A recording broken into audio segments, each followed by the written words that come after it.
کب ہیں گود میں سرور لیے ہوئے ہے کشتی نجات کا لنگر لیے ہوئے اصور کو کب ہیں گود میں سرور لیے ہوئے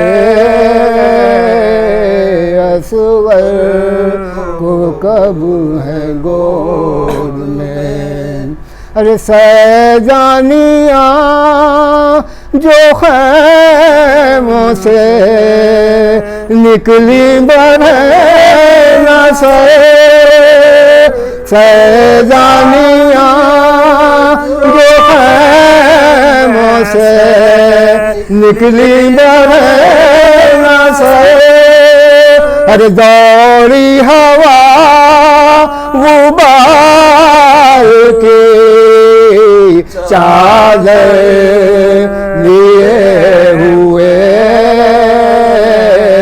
اصور کو کب ہیں گود میں سرور لیے ہوئے اصور کو کب ہیں گود میں یا رب سر حسین کی کوفے میں خیر ہو یا رب سر حسین کی کوفے میں خیر ہو اور جھولی بھرے لعین ہے پتھر لیے ہوئے اصور کو کب ہیں گود میں سرور لیے ہوئے ہے کشتی نجات کا لنگر لیے ہوئے اصور کو کب ہیں گود میں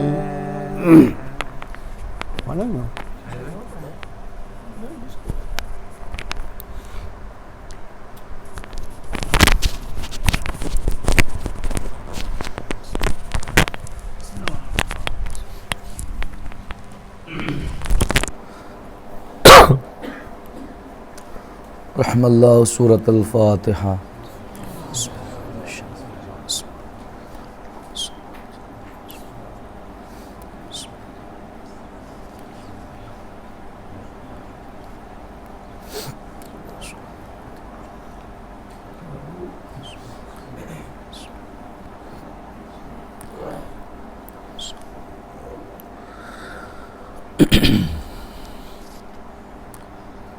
لا حول ولا قوة الا باللہ العلی العظیم اعوذ باللہ من الشیطان اللعین الرجیم بسم اللہ الرحمن الرحیم الحمد للہ رب العالمین الصلاة والسلام علی اشرف الانبیاء والمرسلین وخاتم النبیین وطٰہٰ ویاسین سیدنا و نبینا و شفیع ذنوبنا و حبیب قلوبنا و طبیب نفوسنا سید الثقلین نبی الحرمین امام القبلتین وسیلتنا فی الدارین محبوب رب المشرقین والمغربین جد الحسن والحسین مولانا ابی القاسم محمد